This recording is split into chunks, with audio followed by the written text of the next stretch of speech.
So, hi, I'm Danny Sierra. So, I would like you to introduce you to this research. So, you tell me what's your name? My name is Lenna Peterson. All right. Well, Lenna, we're going to do this interview just to know the experience about your coding experience about the Black IronHack, and we're going to go through a set of questions. So, please answer these truthfully and to the best of your knowledge. Okay. Yeah? We will record these answers, but we only use it for scientific purposes, and we'll also delete the recording after interviewing following scientific standards. After the interview, you will receive an online survey. And upon completion of this survey, you will only upon completion you will receive the Amazon gift card. Okay. So the research question is, how does the IronHack, as a virtual hacking competition, process facilitate the hacker's development process? So the objective is to create a narrative of the process from the start to the final summation. Okay. So tell me, how was for you the virtual hacking competition? It was a lot of fun. It was great, sort of, like developing the concept and then just like trying something and then it didn't work and then trying it a different way, because JavaScript is very like fiddly, like there's always like 12 different ways to try some things, but it was really satisfying to get almost everything working at the end. Yeah, how was the informational presentation of the Black IronHack? Do you mean like the first night? The first, yes. Yeah. Most of it was like Git and GitHub, which like I'm super familiar with, so I sort of like tuned out. But it's at a good tone, just sort of that it's you're gonna have to sort of figure stuff out on your own. But like they gave the links to the tutorial, which was really helpful. Oh, great. Okay. What got you started with the hacking after the training? Remember there was a first session training? Yeah. Okay. What got you started? Well, so really what I did is I sat down with the tutorial project. Because I actually started basically not knowing any JavaScript. So I was like, all right, I'm going to make sure that I can make the Google map work on my own. And, so before I really even had the concept, because, this was leading up to, there was like 2 weeks before the challenge question was released. Mm-hmm.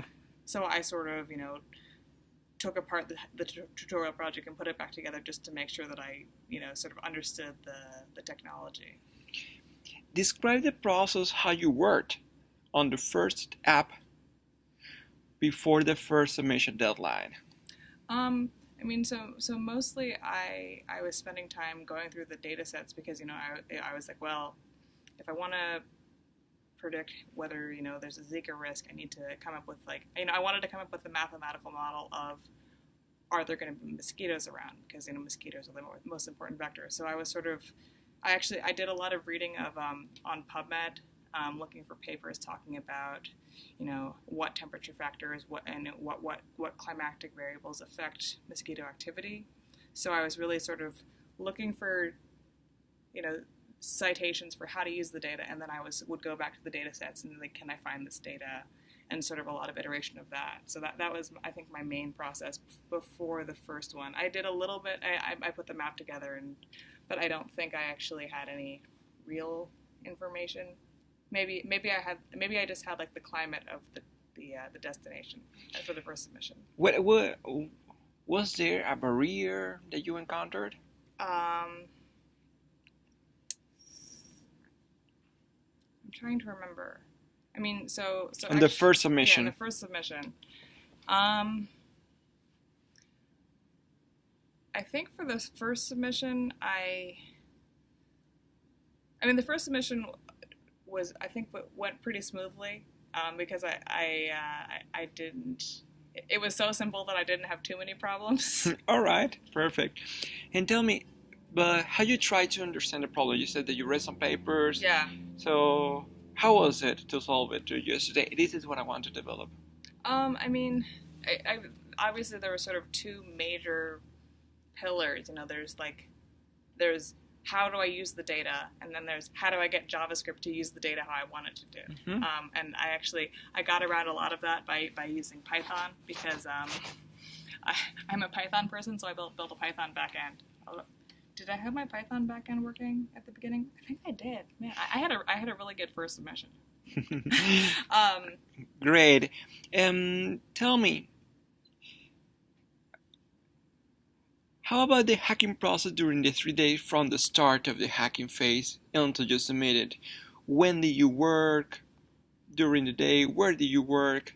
Okay, I'm a PhD student, so don't tell my PI, but I was a lot of times I was at my desk, doing it. But I did a lot at home. My husband was very supportive. I'm like, I have to work until midnight. But mostly just a little bit during the day when I was supposed to be doing other stuff, but mostly in the evenings, so during my spare time. And how do you use the GitHub? Work offline, document everything? How was it? I mean, I'm not great with code comments, but my strategy has always been commit often. Great. Mm-hmm. And how do you integrate the libraries, the D3.js? I think for the first submission, I didn't have any plotting yet. I just had the Google map. All right. How many iterations did you make before submitting your first submission? There's also the bootstrap layout and everything. I probably really only had, I had probably had 10 or 15 commits, but probably really only 2 major, overall changes. Yeah. Do you ask for help? Yeah. Professor, friends? Well, actually, at the first stage, maybe not. I think at the first stage, I don't think I really talked to anybody. Mostly because it was just sort of it was really fast, just the 3 days, and I was just I just got to get it done. All right. Was there anything holding you back from submitting? No. I was like, well, I'm gonna. Yeah, no. Okay, great. How do you make use of any material from the training during this process? During phase 1, I was probably still occasionally looking at the tutorial project just to see exactly how the map calls was working. Because actually, I remember that I kept Googling about whether or not the Google Maps API needs an API key, because it's in version 2 it did, and then in version 3 it didn't, but now it does again. And then I think I asked a question on the forum about whether or not we should use the API key and stuff like that. Okay. But just a little bit. So how was your process of the second submission? So the major thing that happened in the second submission is that I discovered that it was on Heroku, because I think the example project that was given to us as our initial repository in GitHub said that it would be on Amazon S3 or E3, or I can't remember what it's called, but because I think it didn't work on Heroku. Somebody had changed the code and done some Heroku stuff. And so I set up my own Heroku account and pushed it to Heroku, and I was testing it on Heroku, and it actually took me a while to figure out how to get my back end working on Heroku. So I think that took several days. Then I think I started working on adding the plotting libraries. All right, good. How many iterations did you make before submitting? I think the second submission may have been the most changes, because I think I probably, maybe 3 or 4 major versions, I think. Okay. It's hard to remember. Essentially because there's there's a time that's sort of at the gap where the evaluations are coming out, and I was continuing to work on stuff. Mm-hmm. And then then there's the 3-day window, so it's more almost a week, I think. Mm-hmm. So I definitely spent a lot more time working on that. Great. Did you ask for help on the second round? I think so. So actually, I have a friend who is a UX designer, and so I think I had gotten 0% for the the user friendliness. I think it's the 3rd category. So mm-hmm. I was like I don't understand what this stuff means. So he explained what affordance was to me, and he gave me a lot of feedback for just suggestions for how to make the user interface better. So in that sense, the feedback from the judges after first submission, how was it? How do you use the feedback from the judges, the score, the evaluation template? I mean, so I was actually a little frustrated because so the scores are listed as a percentile, and I was like, well, percentile isn't. I would prefer for it to be like an absolute score, because if everyone got 10 out of 10 points, then they're all 0th percentile. But if everybody got 0 out of 10 points, it's still all 0th percentile. So like, I'm like, well, I'm doing better than other people or worse than other people, but is everyone else doing really well or really badly? But so actually I got like 70 or 80 in one of them and then 0 in all the rest. So like I added to my to-do list, all right, here's how I can improve this one, and here's how I can improve this one, and here's how I can improve this one. Although the other problem is that there are the 4 categories, and I wasn't clear what the weight on each category was, because I could tell from like the percentile score and then the overall score that clearly like they weren't equally weighted, and so I sort of had to guess about that one. But overall, it did guide my changes pretty heavily. Mm-hmm. That holded you back from submitting? No, I mean, I was a little frustrated, but I was like, well, I'll try to guess what they want. And how do you make use of the training material for that on the second round? I think I'm trying to remember whether any of the things I added use the training material. I think at that point, like, my map was working, and I think the tutorial used D3, and in the second phase, I ended up using Google Charts. So I was just sort of mostly using the Google material. So I don't think I directly referred to the tutorial information at all. And how many submissions do you make? How many iterations, I mean? Oh, iterations for round 2? Yeah, iteration before submitting the second round. I mean, probably, oh man. I mean, I said like 4 major things, but probably I would estimate I did 20 or so commits. All right. So about the third submission, what was the biggest barrier you encountered in the third one? I mean, for the third submission, so actually I saw that you're not going to ask about the fourth submission, so for the third one, are you asking about the final submission or the... Yeah, the third one. But there were 4 submissions. Yeah. Okay. The final one, yeah. There's a 3 weeks hacking process. Right. But there were 4 submissions. Yeah. Okay. So for the third submission, what was my biggest barrier? Now I'm trying to remember what I did in the third submission. I don't think I did a lot of changes in the third submission. I think I was adding like more charts and more data. But maybe the biggest barrier was trying to get the mashup to be mashed up. You can have like, I have this data and this data, but getting them to interact in a meaningful way could be challenging. And how was the feedback from the judges at that time? I think at that point all of my scores had improved, but I think I still had at least 1 0. So. All right. Tell me, just to wrap up, how did you experience the overall 3 weeks hacking process? It was very positive. Except for the fact that like, when I was working on it, when I was supposed to be doing, my own research, I felt a little bad, but it was also like when I was frustrated with my own research, it was sort of fun to like, because I don't normally build web apps, so it's very like fast. I make a change and then it's immediately visible because I'm used to working with really, really long processes. So it was. Overall, I had a lot of fun. My husband kept commenting. He's like, "You're having a lot of fun with this." What were the general learning outcomes from the hack? The major thing I learned is I was like, wow. On the one hand, oh wow, modern web design isn't as bad as I thought it would be. But on the other hand, oh, modern web design is terrible because I know it works fine in Chrome, and I think it works in Firefox, but I think it doesn't work in Safari.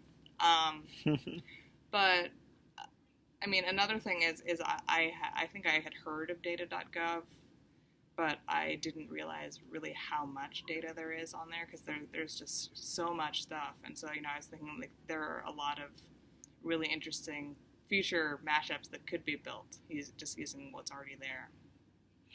Wow. Is there anything you would have done differently if you ran the IronHacks? Oh boy, let's see. So let's see.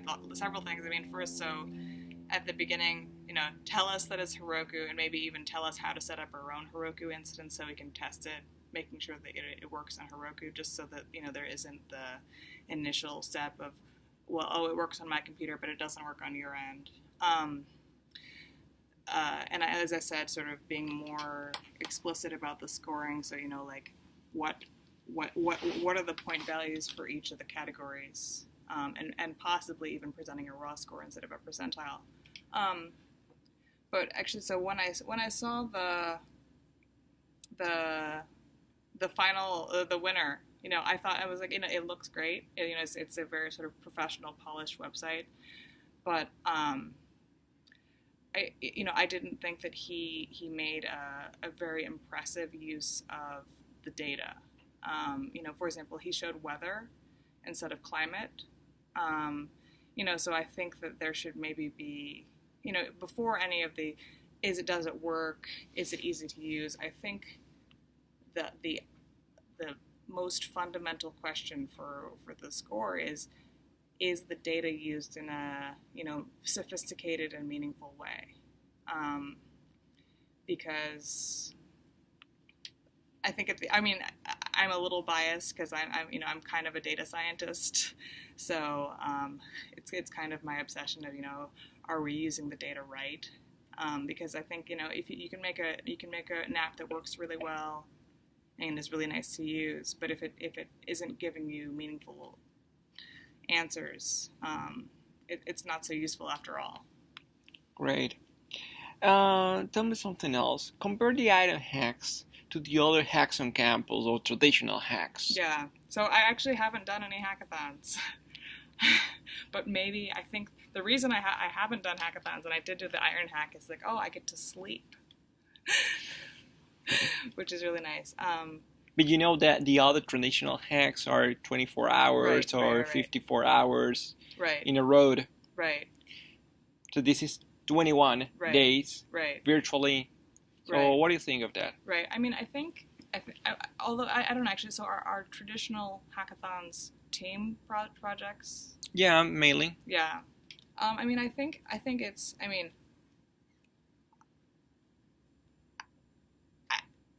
I have trouble coding in teams sometimes because it's like, I'm a perfectionist, so I want everything to be done my way, so maybe it's easier for me to do it with one person. But I think that I like the IronHack format because, obviously, as I said, I get to sleep, but also, having the feedback in the middle and having, a longer time lets you build something more sophisticated in most cases. I guess if you have 5 people who are really amazing, you can build a really cool app in 55 hours, like you say. But I think it's nice to sort of be able to work on it and then sort of step away. So I think you guys say, hack, breathe, iterate.